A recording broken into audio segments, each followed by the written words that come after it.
I've been money craving, started shoebox saving, made some puzzle placements. I know what this life gon' come with, know that they gon' go and hate it. Welcome back, Nationwide Sports Talk. I'm Matt Mackey, live from West Virginia. Wild and wonderful, y'all.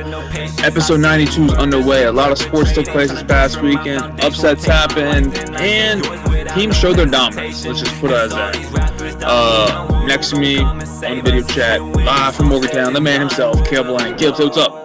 What's going on, guys? Hope everyone had a great week. Like Mackie said, we had a lot of upsets, a lot of games this week. I guess we can kind of thank COVID for one thing, and we kind of talked about this.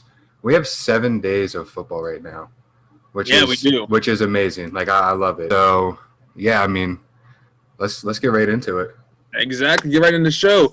NFL talk comes up first. College football is next, and give you all a heads up. Next week we're going to talk about the NBA draft. Episode will come a couple days early because the NBA draft is on Wednesday, November 18th. Yesterday, yep. Talk about that, college basketball, break that down for you. Players to look out for. Teams that should be dominant this year, and things in that nature. So get ready for next week's episode on that. But this week's focus is NFL and college football, like usual. NFL to start the show off. All right, here we go. Saints. Let's talk about that game on Sunday night. The Saints showed their dominance and how dominant they are in the NFC South. Am I right, Caleb? Yeah, I mean, I couldn't have said anything better. This team is – I mean, we kind of touched on it last week, how we thought the Buccaneers were going to be very dominant because – we both picked them to win the game. Right, and thinking Antonio Brown was going to come back. And here we are a week later talking about how we were wrong. But, no, Drew Brees, you obviously can't count him out, with a pretty good defense that he has behind him. But I just didn't think they'd be able to hold this Buccaneers offense to three points. That's the thing. When's the last time Tom Brady played a game without scoring a single touchdown on his team? Like, I'm not talking about like him throwing one, I'm talking about his whole team not having a single touchdown. Yeah, I can't remember. Has it happened? Against the Rams, they had a rushing touchdown. Sonny Michel had that. Yeah, I was going to say, has it happened? I don't think so. Like, I don't think so at all but this Saints team, dominance. Drew Brees dishing the ball to everybody. And Tom Brady only threw the ball to Antonio Brown 3 times for 34 yards. Yeah. Like, Antonio Brown, they were talking about how he won't play that much. He'll play a little bit. He played the entire game. The entire game he played and only had 34 yards. And you're the best receiver in the league 2 years ago? Yeah. I mean, it's gonna be take some time to get back into the speed of the game, though. I think so. But let's be real. Bruce Arians is building the offense around Tom Brady right now. Oh yeah, I mean, I definitely think it's kind of built for any receiver in that system to succeed. But I mean, on one hand, I can give Antonio Brown, I can cut him some slack because you haven't played in a couple of years. But a couple, just one.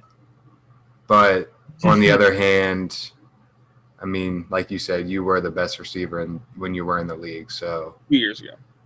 So you still, I mean, at some point should be able to kind of pick it back up and be right back out there. And let's be real, they're not doing anything special, unique, nothing like tricky. They're saying run a fade, run a go route, hit that post right there. Just catch it. Catch the ball. Yeah. But other than that, let's move on to Tom Brady's old division, the AFC East. And how Tua, starting quarterback now, 2-0. Beating this Arizona Cardinals team who is pretty good. With Kyler Murray and that D-Hop connection, we all know it's scary. And Tua did his thing, showed him, and won the game. Now Miami's in a good spot right now in that division, good spot making a wild card. And Tua, like I said, 2-0. Yeah, being able to see what he can come into the league and provide for this team is amazing to me. I think we both were kind of questionable about his start within that point of the season, just because Fitzpatrick got them so far, and then you were playing a tough Rams defense that I personally thought he would struggle against. I did too. and thought he would struggle this game because the Cardinals have a pretty good defense. And he showed his athleticism. Like, he kind of really hasn't missed a step. Like, he's not Kyler Murray athletic yet, but he's I want to say probably a tier below that. Like, he's still athletic enough to get out of the pocket, escape sacks, extend plays with his feet, and it's fun to watch. It's really fun to watch, especially when you see those two going up against each other. Exactly. And don't get me wrong, Kyler Murray put a great game going 21 for 26, 283 yards and 3 TDs passing. On the run game, he had 106 yards and 1 TD as well. He played phenomenal. But Tua, he looked calm, composure. Like, he looked very relaxed playing the ball, And, I mean, against the Rams, like you said, like we both talked about, it was a very sketchy way how they're starting against that tough defense. Yeah, he played a little bit against the Jets, which I think he should have started that game if they're going to play him, because that's the worst team in the league. You want to start him against the worst team in the league, worst defense, go ahead and start him in that game. But they played him a little bit, and then started the Rams, which a little iffy about. And then this Cardinals game, I was like, oh, there's no way Tua's going to come in and beat this Cardinals team, but he did. And like I said, he had 2 TDs, 248 yards passing, played phenomenal, honestly, as a 2-game starter. It seems like this whole team's kind of bought in around that decision of him being starter as well, which is, you can't love it anymore if you're a Dolphins fan, if you're part of that organization or that locker room. Just to be able to see your team, especially like you said, with the way it happened, Fitzpatrick, like I said earlier, doing his thing, and then you just magically decide to bench him, which everyone knew was going to happen. But after a start like that, no one thought it was going to happen. But yeah, it's good to see for the Dolphins down there. It is. And like I said, they're in a good spot right now in that AFC East. The Patriots are struggling, so now they jumped them kind of a bit. Bills are just dominating. And yeah, I was going to say they kind of get a little bit of a shot in that division now. They do. I mean, but let's be real, it's the Bills. And that leads us to our next topic. My boy, Josh Allen, played lights out in the biggest game so far this season for him. Am I right or wrong? Yeah, I could agree. I mean, being able to play against MVP, another MVP running quarterback, and perform well. I mean, not even perform well, perform damn near perfect. I remember I sent you that after the recap of the game. The man only threw 7 incompletions and had 415 yards with 3 touchdowns. And then was the second leading rusher on his team that game as well with 14 yards. Not a run team. You can't tell. Not a run team. He does it all for this offense, and they're in this position because of, I mean, their defense obviously helps a lot. The 2 interceptions they had on Russell Wilson, a good defense that backs him. But when he's the only one that's kind of making plays for this offense, it's amazing to see. And we always say this, like, he deserves more respect. He does. I mean, the whole game he had a total of 4 TDs. Like I've said, back when he was drafted, you can go back and check my tweets on my Twitter account. Josh Allen will be the best quarterback out of this draft. I stated back in 2017. It's there if you want to go back and look at it. But he is playing great. And right now, from what I saw at the MVP running, he's not even top 3 anymore after last performance of what he did. But this week, what he did against Seattle, a Super Bowl contending team, let's be real, they are, with Russell Wilson, like you just said, MVP Russ, what he's playing outperformed him, outthrew him, more TDs, played a lot better. I mean, yes, the Bills' defense is better than Seattle. We'll go with that. We all know that. But it's the fact that Josh Allen's been in the league for 3 years. And he's playing this well against, like I said, the biggest game of the season so far for him. And he played like that. 7 incompletions, like you mentioned. But not just that. 415 yards, 3 TDs, and another TD on the ground running. I'm a big Josh Allen fan. If y'all can't tell watching, Mountain West pride right there. And he played phenomenal, and I'm loving it. I am loving seeing what Josh Allen has done in this league, what he's doing for the Bills, because he's helping them get back up there like what they were back in the 90s when they won 4 straight Super Bowls, but lost all 4. I'll put that in. Lost all 4. But other than that, the defense is there. Offense is there. And don't get me wrong, the biggest thing he needed was number one receiver, and he got that finally, Stephon Diggs. If Stephon Diggs wasn't there, we'd be talking something different. I'll say that. Like, it would not be what we're talking about now with Josh Allen. He'd still be putting up some yards, some TDs. It's just the fact that having a number one receiver who played great for the Minnesota Vikings now on your team, yeah, and especially with John Brown on the side. 2 good, solid receivers, that's a deadly weapon. Yeah, with his accuracy, having, like you mentioned, having Stephon Diggs, 9 times out of 10 with what he did in Minnesota, he's going to get double teamed, So with Josh Allen's accuracy, he's able to either just take advantage of that double team and hit another open target, or B, hit Stephon Diggs if he beats someone. So, this team, like you said, I think they're destined for that greatness. But like we always have to say, whenever you're talking about a team that's doing great things, this year is a tough year to do it, and this league's a tough league to do it now because there's so many great teams. There is, and if you look at it too, there's a lot more great offenses than defenses. I mean, it used to is Steelers. Yeah, the league used to really be more defensive. Now it's really all offensive, and like you said, Steelers are really that dominant defensive team. Yeah. I mean, on paper you could put the Bears up there too, but they haven't performed well at all this year defensively. So offense holding them back. Yeah, big time. Because your defense is going to get wore out if you're playing too much. Mm-hmm. That's common knowledge. Last topic of the recap of last week. The Patriots, they struggled against the Jets. The Jets. You beat them by 3. But from a comeback standpoint. And you're down 27-17. And you're losing to the Jets that bad with Joe Flacco starting quarterback. And he had more TDs than Cam Newton. Please explain to me what's going on. I have a lot of Patriots friends who are fans, and they're all saying fire Belichick. Now they're saying Tom Brady made Belichick. I mean, I think that's a little crazy of an assumption. I'm just a messenger. I think every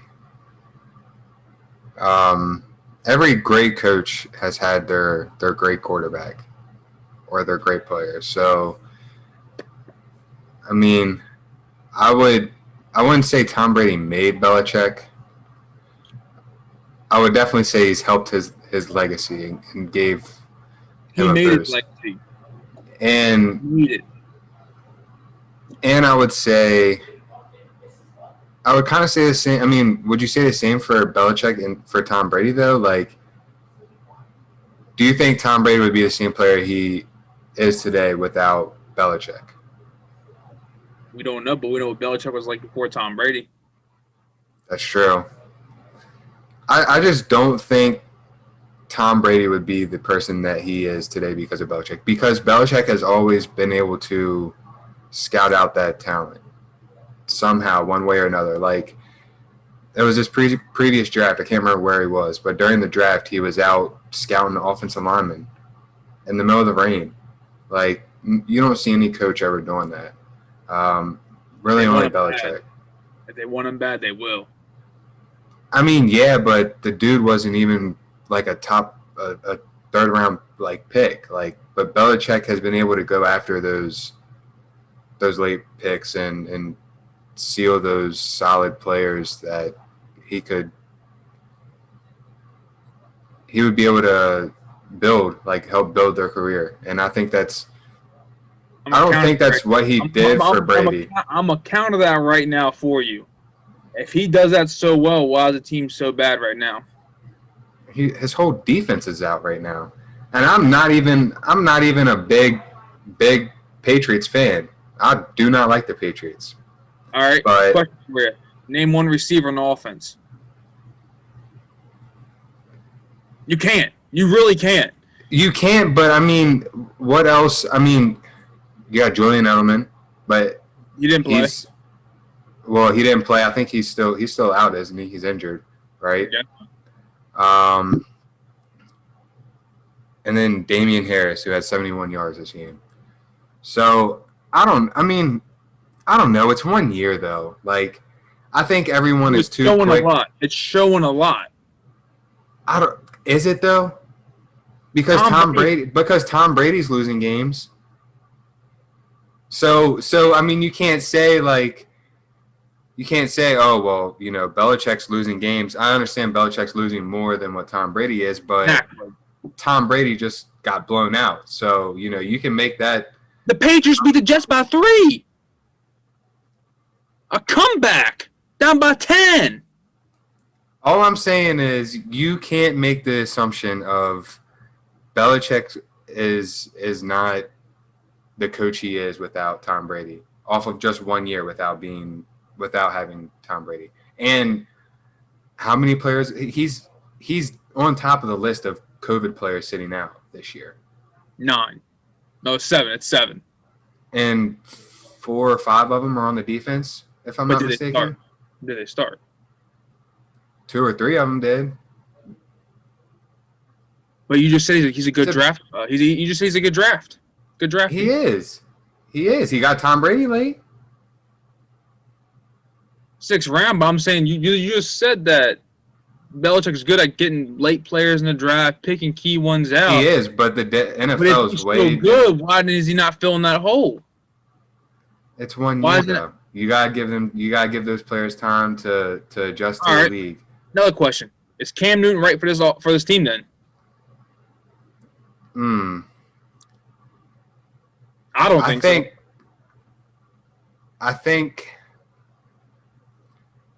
I don't know. I mean, I'm a fan of. I think Belichick's one of the greatest coaches. So I'm going to back him, and I'm going to say yes. I think he could work with Cam Newton. I think he can build off of what he knows Cam Newton's strengths are, and what his strengths aren't. I mean, I'm just going to go back to it. If he can build Cam Newton, why do you only get a 1 year deal? Look at all the. Do they have money? Yes. What's their cap for? You got to think about my offense. Who do they really have to give money to? I just watched a recent interview with him though, and he said, "Well, we've put all of our money into people the past years to build our dynasty." So I've gone off of that interview and him saying that. Grump's gone, Brady's gone, and Brady took pay cuts. Grump never did. I understand. Well, I know that. I know Brady took pay cuts. Hernandez didn't get his money. That's why I don't know where else their money would be. But he said that they haven't had money to, and maybe that's just him saying that.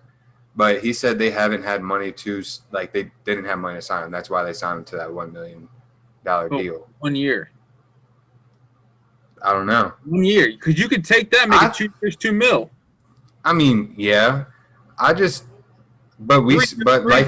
But you even agreed in the earlier episodes in the beginning of the year. They probably just want to see how he comes back. He's coming off a big injury, like a very big injury.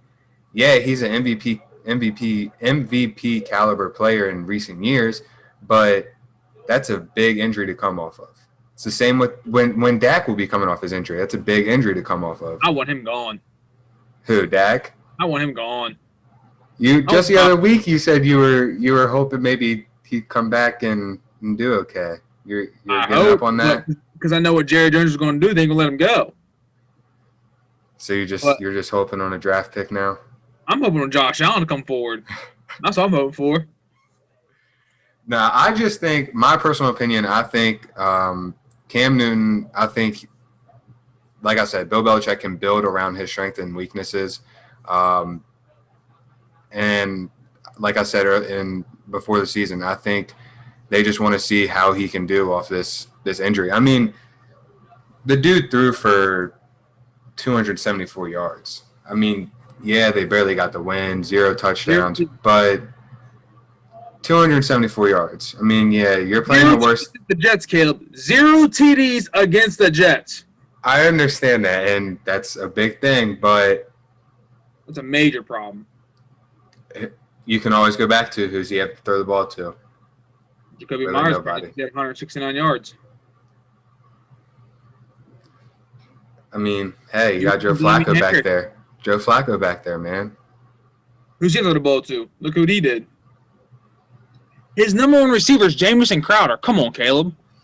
Hey, Jameson Crowder's a good receiver. Don't doubt him. That's He came from the Redskins or the football team. Exactly. Get real. He's a good receiver. But my question is, I think the Patriots, they should bench Cam Newton, put Stidham in. You had high hopes for him.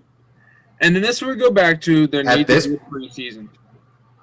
Yeah, I mean, I don't know. I don't think – well, I'll say this on Stidham first. I think, yeah, I mean, at this point you kind of have to just kind of take your shots where you can get him, see – like you said, you had high hopes for him, so just see where it takes you. See if he can win you some games, put up some decent yards, and put up a touchdown, unlike Cam Newton was able to do this past week. But for my second statement, like I said before, I don't think you should base this off of anything off of this year. You know, Tom Brady being good without Belichick. Don't think you should base that. Don't think you should base Belichick being good without Tom Brady.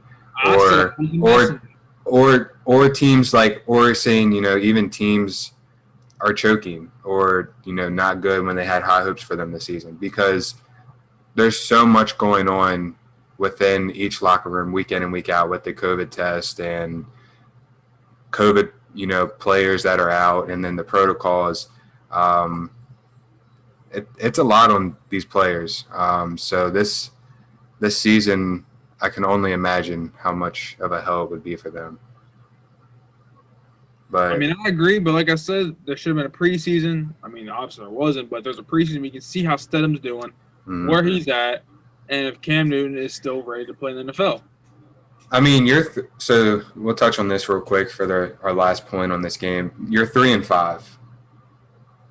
Put Stidham in, just see how it is, and then if he looks good the rest of your games, and you know you think you can have high hopes over him over Cam Newton, I mean, is that the route you're going? They play the Ravens next week. I mean, this week, so I'd say no. I mean, so you're thinking keep Cam Newton in this week against the Ravens? Might as well. Why would you sacrifice your backup or a potential future for your organization against one of the top teams in the league? Yeah, but if you also think Cam Newton's a future franchise player, your team, why are you going to risk him against that? Especially if he hasn't thrown a touchdown. He's got to prove himself eventually. It's true. Do you think – I thought that was going to be the last point. Do you think he wants it bad enough? Like, do you think that's part of his thing is like he doesn't want it bad enough? Because remember in the beginning of the year when he first said he was getting signed, everyone's going to – all 31 teams are going to regret this. You know, they're going to regret missing out. And I can honestly say almost everyone thought that everyone would regret that decision. Because you now they're not. I'll tell you right now. No. Carolina ain't regretting it. Mm-hmm. The Bears they're not regretting it. I mean, yeah, they got Nick Foles in there, but I don't know. I thought that maybe that could have been a nice. It could have been, but they're not regretting it. Who else we got that was in contention for him? I think that was really it, wasn't it? At the top. Bears, Panthers. I mean, the Jets probably are. I'm not going to lie. I mean, and since going on. And since you brought up the Panthers, they've been looking pretty decent. I mean, yeah, they lost last week, but they won, didn't they? No, they lost by 2 against the Chiefs. That's right. But Matt Rule's kind of able to, I wouldn't say prove himself because he's 3-6, but he's able to play with teams his first year in with who's their starting quarterback? Bridgewater. That's right, Bridgewater, and then Christian McCaffrey, who was hurt for 3 or 4 games, if I'm not mistaken. He's been out since more than that, wasn't it? Since week 1. 8 weeks. So yeah, I mean, being able for him to be able to compete is it's kind of surprising to see, to say the least. It is, and I think it's time they're going to build around the Panthers. They're going to build around Bridgewater. Hmm. They Which are. I love to see. I love to see that. O-lineman, that's what he needs, and they're going to help build that defense back up how it was back when the Panthers did the Super Bowl against the Broncos. I love to see Bridgewater getting his thing, and I think he could be a franchise player down there. And you got to think about this one too.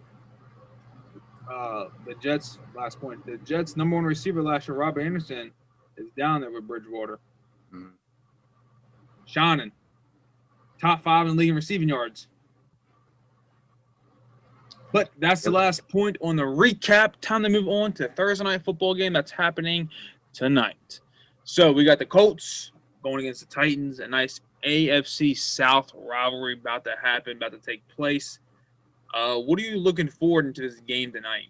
I like the Titans for this one. All right. I like to see what this Colts defense can do to stop Derrick Henry. This Colts defense puts high expectations. Darius Leonard built around him pretty much now. And they can take down Derrick Henry. They can win the game. If they stop the run, they can win. I'll say that right now. Because Philip Rivers is on there on the other side, playing pretty good this year so far. 19 TDs, 3 interceptions for his MTD interception ratio. Yeah, my bad. 10 TDs. I was looking at Tannehill stats. Take that back. And Jonathan Taylor, being a rookie, he's pretty down on the run game so far. 106 carries, 416 yards, and 4 TDs as well. I mean, Phil Rivers is a nice veteran quarterback to have on your team, especially when you have a nice, solid defense. I'll be honest with that one. I'll say that right now. And a reliable receiver in T.Y. Hilton. Yeah, and plus you got a nice young guy, Pascal, who's playing pretty well as well, with 297 yards, leading the team in receiving yards. It's the fact that this Titans team, they have a lot of weapons. A.J. Brown, Derrick Henry, Tannehill, those guys, those Corey Davis as well. A lot of good components and a nice, great O-line to block for Derrick Henry. So I like to see what this O-line for Titans can do against this solid defense the Colts bring to the table. And don't get me wrong, this Colts defensive back, the cornerback safety, they're very underrated. Very, very underrated. And they're very well, do a good job covering, watching schemes go in play, but I don't think they can stop A.J. Brown, who's playing great in his second year. And I don't think this defense front seven can stop what Derrick Henry has done this year so far either. I like Titans in this game. Yeah, I do too. I think it's going to be, like you said, I think it's going to be tough for this Colts defense to going to be able to stop Derrick Henry and A.J. Brown. Too many weapons on this offense, I feel like.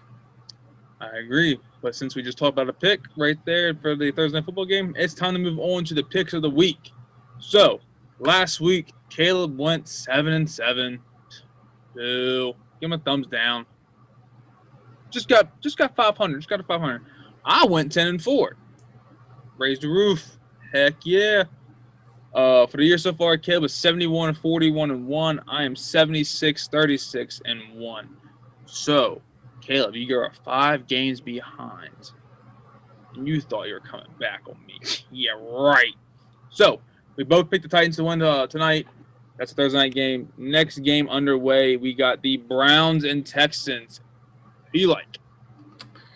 I like the Texans. I think the Browns are going to struggle a little too much without Odell. I think, like I said before, with this Texans team, I think that cancer is out of the locker room with Bill O'Brien. So I think they're kind of headed on the right track. I like the Browns in this game, coming off a bye week. So they had 2 weeks prepared for this game. Plus, they know how to work well without OBJ since they had 2 weeks prepared. I like Myles Garrett shutting down Deshaun Watson. I think it's going to be a good game. It might sound like I think it will be, but I like the Browns on this one. Next one, we got the Lions and the football team. Both coming off losses this week. Who you like? I like the Lions. Football team, quarterback situation, very shaky right now with Kyle Allen going out last week. Stafford, I believe, should be back this week. So I like the Lions a lot. I like the Lions too, And like you said, I think Stafford might be back this week. We'll still see. It's up in the air. But I like the rookie running back they got, DeAndre Swift. He's playing pretty well so far this year. And I think that, like you said, the quarterback situation right now in Washington, a little shaky, especially since Kyle Allen is out. So, I like the Lions. Next game, we got the Packers and the Jaguars. This should be an easy one to pick, Caleb. Yeah, I like the Packers a lot. Offensively, this team is unreal. Aaron Rodgers has been playing lights out this year, and Jaguars have been struggling. I like the Packers. Let's think about this, though. Last time the Packers played, they bullied the 49ers on Thursday Night Football. They had 10 days to prepare for the Jaguars. That's a big point right there. I like the Packers. Next one, we got the Giants and Eagles, a nice NFC East matchup. Who you like?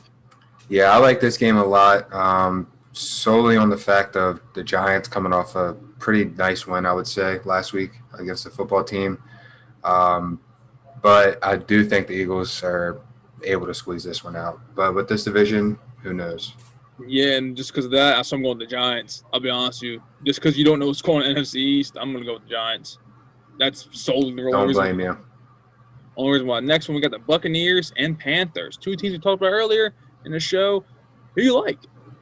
I like the Bucks. I think they might come out and humiliate this Panthers team just because they got humiliated Sunday night.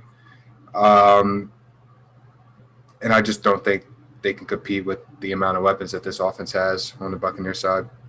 Exactly. It's like the Buccaneers, too. You know, they just lost 38-3 on Sunday Night Football, primetime TV, national television. Panthers lost a close one to the Chiefs. And I think McCaffrey is doubtful this week. I like the Buccaneers. Raiders and Broncos, a nice AFC West matchup. I like the Raiders in this one. Drew Lock's been able to do his thing for the Broncos, but like you said last week, Derek Carr has been kind of on a tear this year, and him and John Gruden seem like they're kind of the perfect fit for each other. So I love what's going on there for that team, and especially since they're in Las Vegas now in that beautiful stadium. Oh, that's magnificent. Yeah, it's like probably the the most beautiful stadium ever. Oh, yeah. Oh, the all black. It's incredible. I like the Raiders as well. I think, like I said last week, Derek Carr is playing pretty well this year, and you made a great point. Him and John Gruden are working very well together. And honestly, when Derek Carr was getting drafted and John Gruden did his quarterback camp thing, you know what I'm talking about, before the draft starts, he was obsessed with Derek Carr, obsessed with him. So I think they fit well together, and I think it's going to be another win for the Raiders this week. Dolphins are Dolphins are hosting the Chargers. Who you like? This is going to be a good game. You get to see two young quarterbacks battle it out. I think it's going to be like the Dolphins game last week, kind of very offensively. But I like the Dolphins. They're on this 2-game win streak with Tua. Chargers have kind of been able to, or haven't been able to pull it off in late game situations. So I like the Dolphins. Number 5 pick versus number 6 pick here in last year's draft. And I think since Tua is 2-0 going off his starts, I'm thinking he's going to go 3-0 as well. This Charger team, it's very inconsistent, let's be real. They look great at some games, but other games they look like complete garbage. And this Dolphins team, they're pretty consistent so far this year. Defense is playing well. And let's be honest, we haven't talked about this much, but Byron Jones is playing very well for our Dolphins defense, helping them shine a little bit. I like the Dolphins this week. Bills and the Cardinals. Who you like? I like the Bills in this game. I think what they were able to do last week helped them, or they will be able to carry that over to this week. Cardinals have 2 tough matchups in back-to-back weeks, so I think they might be dropping 2 in a row. But I would look out for this game because it will be a very good game. Oh, it's definitely a good game. 2 high-powered offenses, let's be real. But the only thing here is the Bills got a better defense. Plus, they're coming off a big win from last week. So the motivation is there. Jones going there, and I like the Bills as well. Seattle versus the Rams. Who you like? I like the Seahawks. Same reason for the Buccaneers. They got beat last week, and Russ, I don't think is going to drop 2 in a row. He's like any other great quarterback. He does not want to lose, and definitely doesn't want to lose 2 in a row. Exactly, and that's like Seattle too. I think Russ is going to play. All right, you got me this week, but you didn't get me this week, and this is a nice in-division rivalry going on right here. 2 top teams pretty much in that division. I like the Seattle Seahawks. Next one, 49ers versus the Saints. I like the Saints. Drew Brees, another quarterback that's been on a tear this year, along with that team in general. But what they were able to do to the Bucs last week, and then seeing what the Packers were able to do to this team last week as well, I can only imagine what the Saints will be able to do this week to them. Exactly. The Saints played phenomenal on Sunday night, and I think they're going to play the same exact way this week when they play the 49ers, who are beat up without George Kittle too. So that's the key thing right there. Steelers playing the Bengals. It's not for sure yet if Big Ben's playing. He's not very indefinite, but right now he was on the COVID list. So who you like? This is 50-50 for me because I think Joe Burrow could pull it out without Big Ben. Like, I think that's kind of that key part of that team. But something's telling me to stick with the Steelers. I just think the only reason I can't go against them is that defense. I think they're going to kind of make Joe Burrow into some bad throws. But like I say every week, I think Joe Burrow will probably have a field day somehow, some way against his defense. We will find out for sure. I like the Steelers as well this week. Even without Big Ben, that defense is going to help carry them for a win, I feel like, honestly. Next, we got the Ravens and the Patriots. I like the Ravens. Patriots have been struggling, and Ravens have played well. They've dropped some pretty close games, especially the one against the Steelers. But other than that, they've played almost perfect football. I like the Ravens as well. Exactly that reason. They're playing pretty well this year so far. And the Patriots, the way they played last week, I'm like, there's no way they can beat the Ravens. So hopefully this check down's going on.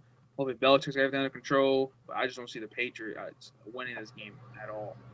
All right, last game is Monday Night Football. The Vikings taking on the Bears, who Caleb loves to talk about. Yeah, I seem like I go with them every week, but I'm going with the Bears because this Vikings team, we both had them picked to finish first or second, I believe. Yeah. Around there, and they've completely blown that out of the water for us. Offensively, they've kind of struggled, and this defense is very shaky for them. And the Bears kind of seem like you said earlier, they've kind of figured out their offensive scheme. Kind of not, kind of have. But I think this defense is going to be the final stand for them. I like the Vikings for one reason only. The Vikings have a guy named Dalvin Cook who's come up with a 200-yard game. That's true. The Vikings this week against this Bears team who has no really true offense, only a true defense. And like we've been saying a couple games ago, you got a team's number one unit going against the other team's number one unit. The defense of the Bears, the offense of the Vikings. Let's see how it pans out. I like the Vikings. That wraps up the NFL picks of the week. Come back next week, check the results, give them to you there, and give the season total as well. Moving on, college football, the sport everyone loves. A lot of things happened last week. Let's start with this. The game happened Friday night, which I was in my sorrows. I was crying a little bit, a little upset. BYU just, I'll say, beat the dog shit out of Boise State. Beat the dog shit. But I will make an exception here, an excuse. You don't really hear a lot of excuses from me, but I will hear. Boise State was without Hank Backmere. Jack Sears started the game for him, who played very well against Air Force week before. Went 4 for 4 in his one and only drive, but got a concussion. I'll say that. After that, a kid named Cade Finnegan came in, played like shit. They got him out and put Andy Peters in. That's what happened. So, did BYU really win the game without a starting QB? Or nah, they won the game. They beat the shit out of us. That defense for BYU was phenomenal. like stopping Boise's run game, stopping Khalil Shakir, and it was pretty impressive. And I'm like, I love this Zach Wilson kid. I love him. Yeah, he's pretty fun to watch. Watching him play, watching his swag and just how he plays in general. Definitely fun to watch. But I think, do you think part of it's A, because that team overall is fun to watch, and B, because it's BYU, like it's not really a team that you're used to seeing be like so B ranked, and I like the B part more than A part. that it's not expected. Right. Just you don't ever expect a team like that to be so good. Yep. Yeah. That's what it is. Yeah, I totally agree. But I mean, I like the A part too. I think this team's really fun to watch as well. So Hold on. Is the team fun to watch or is Zach Wilson fun to watch? Zach Wilson's fun to watch, but I mean, it's not. Hate to do this, but I'm gonna throw WVU under the bus. It's not like when you're watching for BYU, for instance. Okay, you have your Heisman contending quarterback, and usually would probably have not a very great defense, but for West Virginia, our defense is great, really good, but our offense struggles. So every time you're watching our defense, you're like, okay, we're probably going to get a 3 and out. When you're watching our offense, you're like, yeah, we're definitely probably punting this drive. It's not really the same with like BYU. Like you're excited to watch both sides of the ball play. Like I don't feel that way with watching West Virginia. I don't know. Maybe that's just me, but I don't know. I like the point you just had there. I like that point. So, BYU's pretty dominant. We'll talk about BYU here later on. Noon on the next segment. Liberty beats Virginia Tech. A lot of people were picking Virginia Tech to win this game, and it's crazy that they were a 16.5-point favorite over Liberty. Yeah, I was going to say a lot of people had them winning that game pretty big. Not only just winning, but winning pretty big. And Liberty kind of dominated. And I'll talk about him later, but Malik Willis is unreal for that Liberty team. He is, and I mean Liberty. Like I ain't gonna lie, when I bet it this past weekend, I picked Liberty plus 16 points. I said Virginia Tech's not that good at all. Liberty is pretty well, and like you just said, mainly because of their quarterback, Malik Willis, phenomenal player, and what he has done for that team is just incredible. I'll say that right there. And this team, they're a top 25 team, not really heard of as an independent school, going into an ACC, used to be a powerhouse, Virginia Tech, and winning the game. That's impressive. The team's getting noticed, and just like Coastal Carolina, you don't expect them, BYU. You're not expecting that, but you are, and that's what draws you to the games to watch. That's honestly what draws me to games to watch. Like, I wasn't expecting Coastal Carolina to be undefeated. I wasn't expecting BYU. I wasn't expecting Liberty. But I was watching the games because I want to see what this team is really about. And all three teams are great to watch. Yeah, I couldn't agree with that point more. Like you said with this Liberty team, I mean, just being able to go in and beat what used to be a ACC powerhouse. And I would still say, just a couple of years ago, we're, talked about being a contender in the ACC title with Clemson. So just to be able to go in there and not only compete but beat this team shows how much this program's grown, because Liberty used to be, I wouldn't say a small school, but they weren't an FBS school. Right. And now they're getting national attention on the football level. So gotta love it for them. I do. Next part. Clemson, tough loss without Trevor Lawrence. Thoughts? Yeah. They were also losing lost some defensive starters, so that kind of hurts them. But it's still a tough loss for them. Are they counted out of the playoffs? No. Because and I don't think they are, and I think a lot of people are going to make the argument of they can't be because they didn't have Trevor Lawrence. That's honestly the number one argument that's going to be said. That's exactly why they will not be counted the playoff. That's why they're number 4 team this week in the AP Top 25. Yeah, and we talked about it on a FaceTime call. We understand why, but we don't agree with it. But who are we? We don't make the decisions, so we're not experts. Yeah, we're just voicing our opinions. But I mean, you gotta love for this Notre Dame team because you're able to get that upset, but you also gotta come back and wonder what's going to happen with them because they stormed the field and you put a lot of not only players but students and Clemson players, coaches, health in danger. So Notre Dame is probably going to be getting cracked down on a little bit about them fines. Probably see a little hefty fines go out there, and I'm glad you brought that up. I'm so glad you brought that up because here's my biggest question. Trevor Lawrence on the sideline wearing a face mask on the sideline. He gets in the team huddle, pulls down and talks. What is the difference of him playing in a football game? Please tell me. He's around players. He's around coaches for Clemson side. So why can't he play? And I'm, like I said, I'm no expert. I was not at the game. But how can you assure that he is not picking up footballs, tossing with DJ Ugalele, getting his mind right before the game, in the locker room, whatever, touching other players while he's in the locker room? Like, who's to say? Why not just take the whole risk and the whole factor out of the situation and not even allow him on the sidelines? Exactly. Because if you're going to allow him on the sidelines, just allow him to play the freaking game. And then they had fans, like you just said, storm the field. Yeah. Over 100 people stormed the field knowing that there's a player on Clemson's team who might have COVID still. Might have it.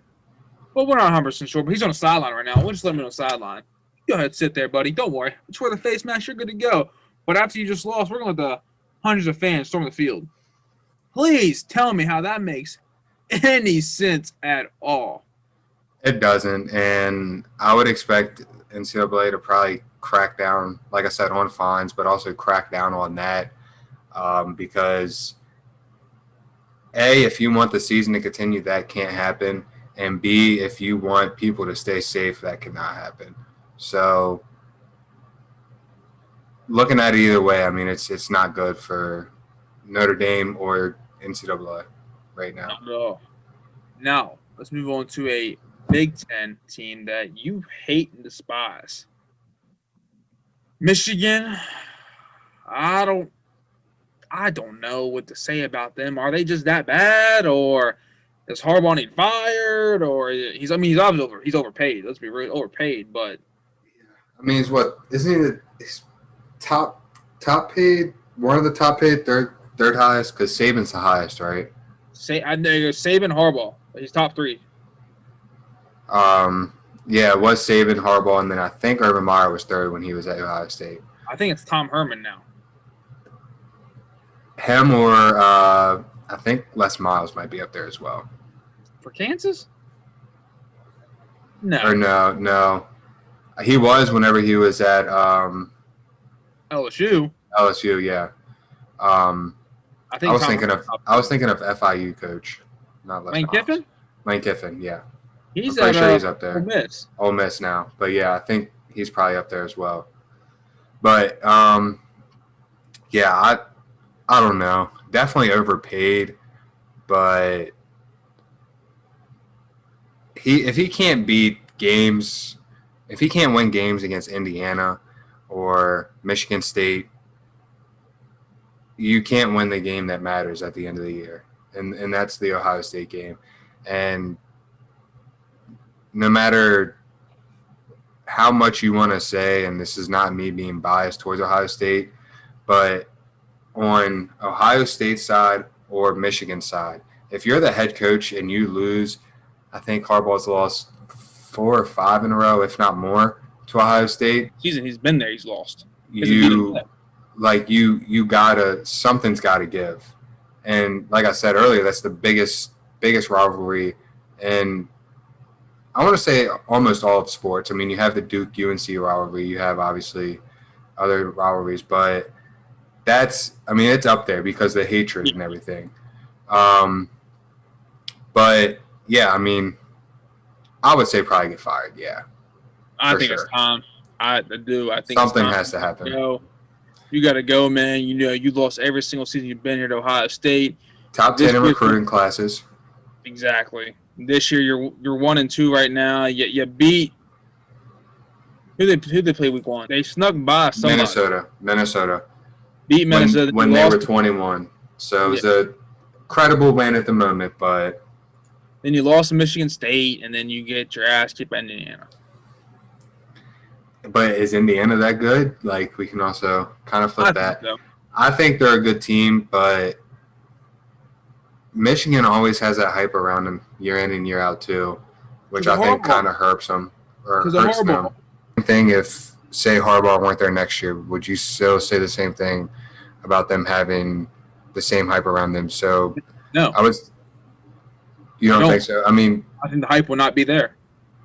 I just think they would still have the top 25 hype because they seem like for some reason they always have the hype. Not because of Harbaugh, but because it's Michigan. I don't know why. Like, to me, when you say hype, I'm thinking like top 10, contenders to the Big Ten. Like that's what I'm thinking hype-wise. I always think that people think that they're a contender for the Big Ten. I never really think that they are. I always think it's kind of solidified for Ohio State year in and year out. Other than previous years where you have like Penn State when they had Saquon or stuff like that. But yeah, I've never personally seen Michigan as a Big Ten contender. Maybe because of Harbaugh. Like maybe that's the reason.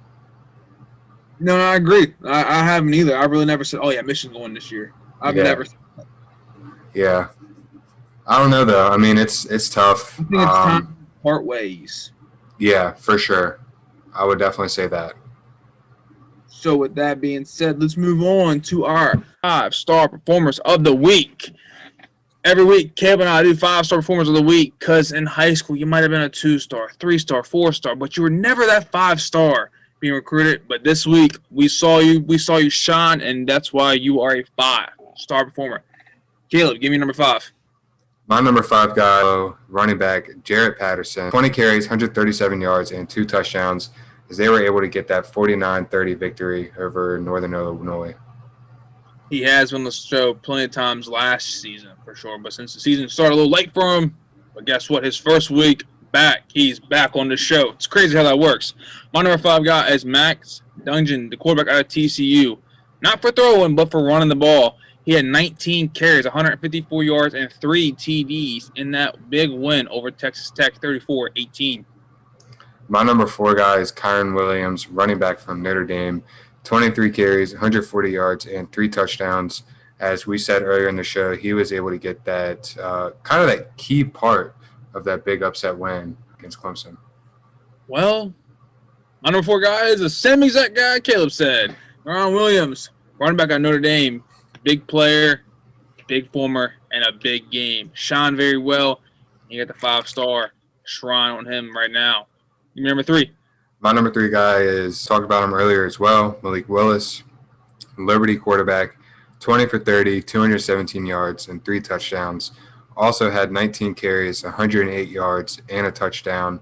That earlier was able to get that big upset win against ACC powerhouse.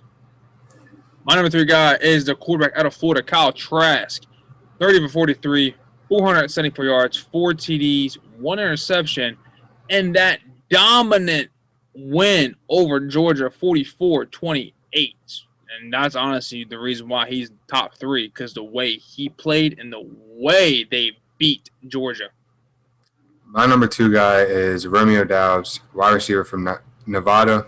7 receptions, 137 yards, and 3 touchdowns, as they got a big win last Thursday 34-9 over Utah State. His quarterback's Carson Strong. Big key player. He's going to show plenty of times. Mm-hmm. My number 2 guy is the guy that beat the dog shit out of my Boys State boys. Zach Wilson. Quarterback of BYU. 22 for 28. 6 incompletions. 360 yards. 3 TDs. And that 51-17 win over Boise State. That must pain you to say. It does. My number 1 guy, just because you doubted him last week, I had to put him on here. Kyle Trask. I mean, we kind of both did a little bit. We both said Georgia won the game. I called Florida last week. Did? Oh. 30 for 43, as you said earlier, 474 yards and 4 touchdowns, 1 interception, but he's been dominant, and I feel like it's been kind of the same for almost every SEC quarterback this year. You know, I saw a mock draft, and they're saying 5 quarterbacks were picked in the first round, and he's one of them. It wouldn't surprise me. Is he a junior? Is he eligible? He's a senior. Oh, he's a senior? Yeah, last year was his junior year. That's right. Dang. Even for Fleet Franks, that worthless mother. Yeah, but somehow he's doing pretty good for Arkansas, which kind of surprises me. But go ahead with your number 1 guy. I'm glad you brought that up. My number 1 guy is a guy who was my number 2 guy last week, but he got the number 1 spot. Want to know why? Muhammad Ibrahim, running back at Minnesota, had another 200-yard game. 224 yards on 30 carries, 4 TDs versus that Fighting Illini out of Illinois. 41-14 win they had.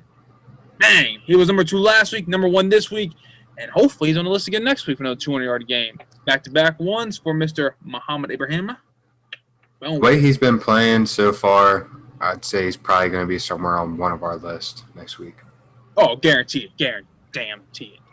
That is our 5-star performers of the week. We do it every week, like I said before, because we give you players the 5-star shrine that you should have gotten in high school, but you're playing better on the college football level. Best games of the week to end the show up, wrap it up. I'm glad Caleb brought up Arkansas because that is one of the best games of the week. Number 6, Florida takes on Arkansas. I'm glad he brought that up. Former quarterback of Florida, Felipe Franks, taking on his former team and the guy who took his spot, Kyle Trask. Yeah, I don't think Felipe Franks would be able to pull this out, but I still think it would be a pretty good game just because SEC football is somehow usually always a good game. Honestly, since you said that, SEC football has shown more dominant teams in recent years, but this year, we always know the most dominant team is Alabama, what they've done so far. But after Alabama, it's like a staggering effect going down. Like, it could be this team, could be Florida, could be Georgia, could be A&M. And then you have, the above average teams such as Arkansas, who is performing very well this year in recent years, South Carolina, Missouri, and then you got the bottom tier this year so far as Kentucky and Vanderbilt. Get that out of the way. But no, I think it's going to be a good game. Yeah, and to kind of improve on what you said, like Alabama, obviously the dominant, but they're not – they're still not like – they've obviously set themselves apart, but still I think it could be up for grabs if another team had – I kind of take that back because I don't even know what any team's missing. It's just something about Nick Saban that he can get it done. So I take that back. But if you're in the SEC, you're going to kind of love it because you're more competitive this year. Yeah, it's more competitive, and you could kind of get the chance to beat Alabama. Like Georgia, they played Alabama really well, which I think Florida – do they play them this year? Title game. Yeah, they would play them, which I think the way they've been playing, they could maybe pull an upset. So who knows, especially with the way 2020 has been going, who knows. But, yeah, this is definitely going to be a good game. Another good game. Number 15, Coastal Carolina taking on Troy. Troy's above 500 team. They're known for their defense, and Coastal Carolina has played very well this year. This is a nice key game going on for Coastal Carolina because it's going to show them what they're really made of. I mean, they're saying last week should have been, when they played Georgia Southern. Yeah. But this week they got Troy, who's a powerhouse of the Sun Belt. Well, used to be a powerhouse when Neil Brown was there. But obviously since he left, they fell down a little bit. But I think it's going to be a good game for Coastal Carolina. I do too. I still think they pull it out. So do I. Just riding that high of the season. I mean, The hype around. There you go. The word you used earlier, the hype. But you're just, I mean, I don't know. They're on top of the world right now. They really are on the beach. You're 15th, but when was the last time Coastal Carolina's been ranked like this and been this good and had this much hype? Like, I can't remember. I think it was their starting quarterback or something like that said, like they're just looked at differently on around campus. And I can only imagine, going from a terrible program or looked at as a terrible program to now you're 15th in the country. Gotta love it. Great. And yeah, literally getting praise. But yeah, gotta love it for this team. Another great game out of the Big 12. TCU takes on WVU. I think this is a nice key matchup for like the middle tier teams of the Big 12. I mean, I think so. I mean, WVU's come off a tough loss to Texas. TCU's come off a big win against Texas Tech. TCU beat Texas earlier this year.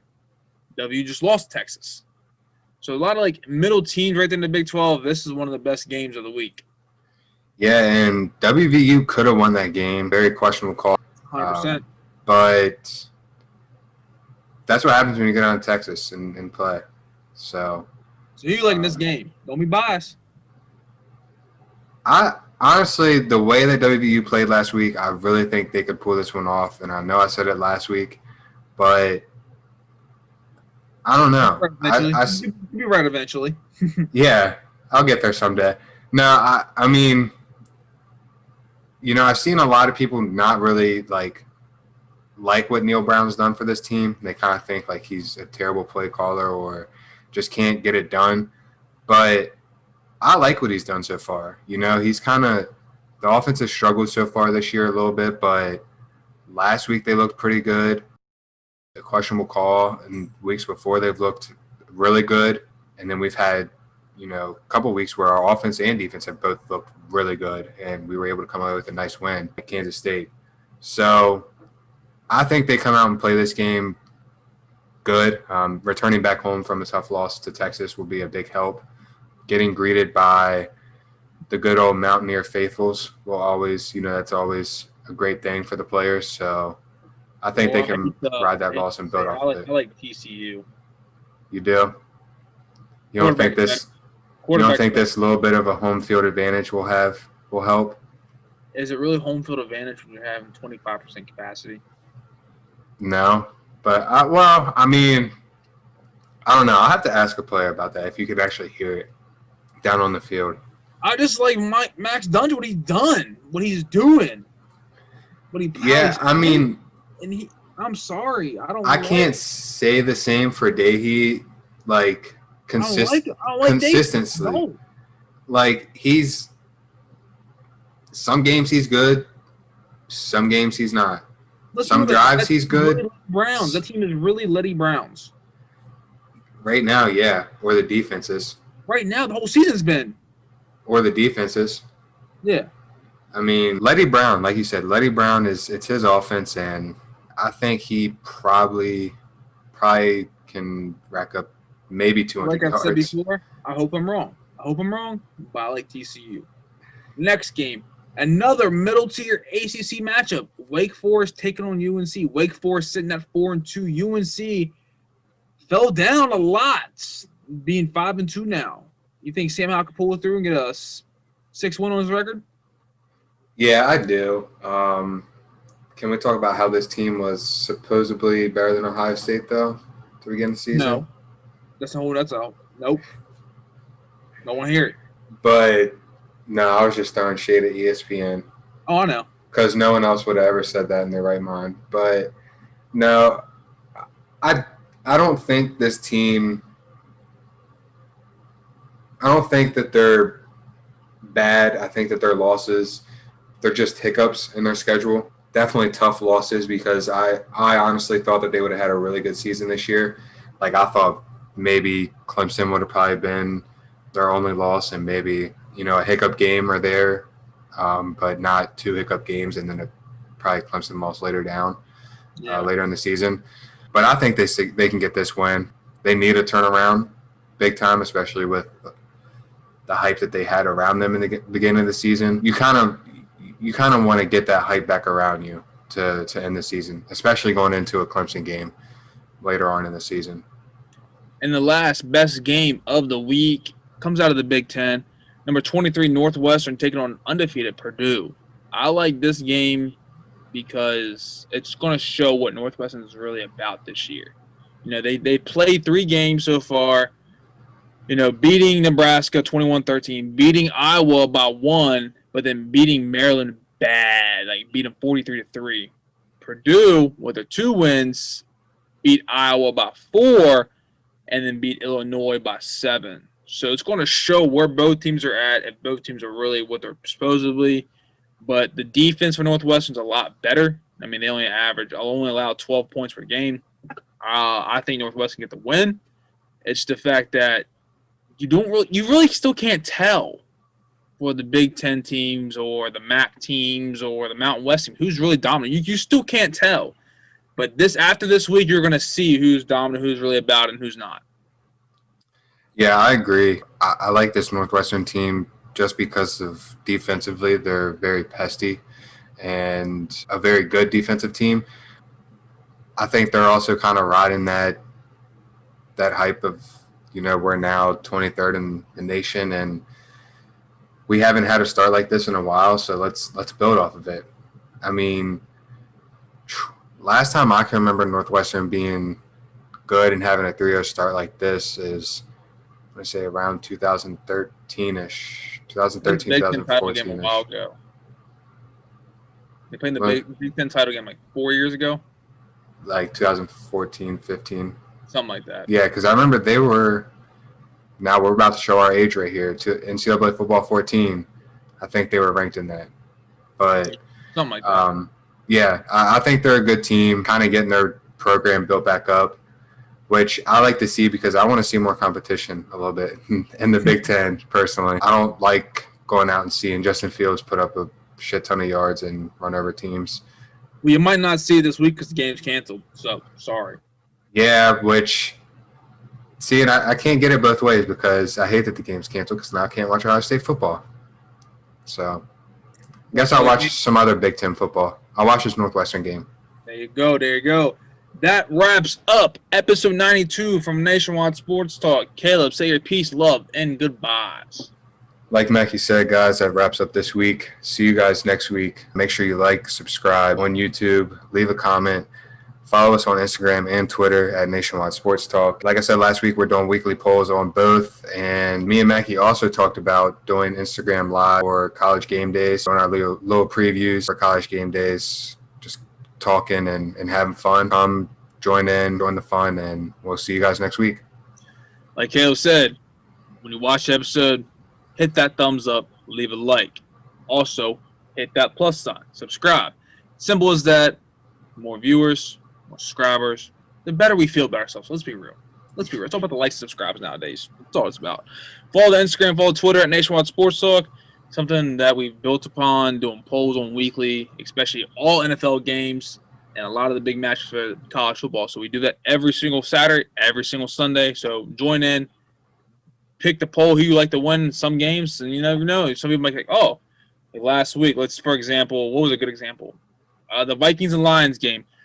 That was a very close pool we had because no one knew who was going to win. But it's cool to see, all right, I'm going to pick the Vikings. And next thing you know, 60% of people agree with you. Oh, wow, didn't think that. But now you do because you'll see in the poll results. So do that, simple as that. Keep following us every week because we love doing what we do, talking sports, having a good time. Exactly like Caleb said, Saturday, college game days. We'll do our own little Nationwide Sports Talk edition, talking college games. Maybe some likes, don't likes. And if you're better, we'll give you some edges here and there. I will for sure because I'm a advocate gambler. Not proud of it, but I am. So I'm going to say that. And that concludes the episode, y'all. I'm Matt Mackey, and I'm peacing out. Peace. just trying to get out, I'm trying to better these things. But you just all on my thoughts and I just can't separate. It's the life of an angel with the mind of a saint.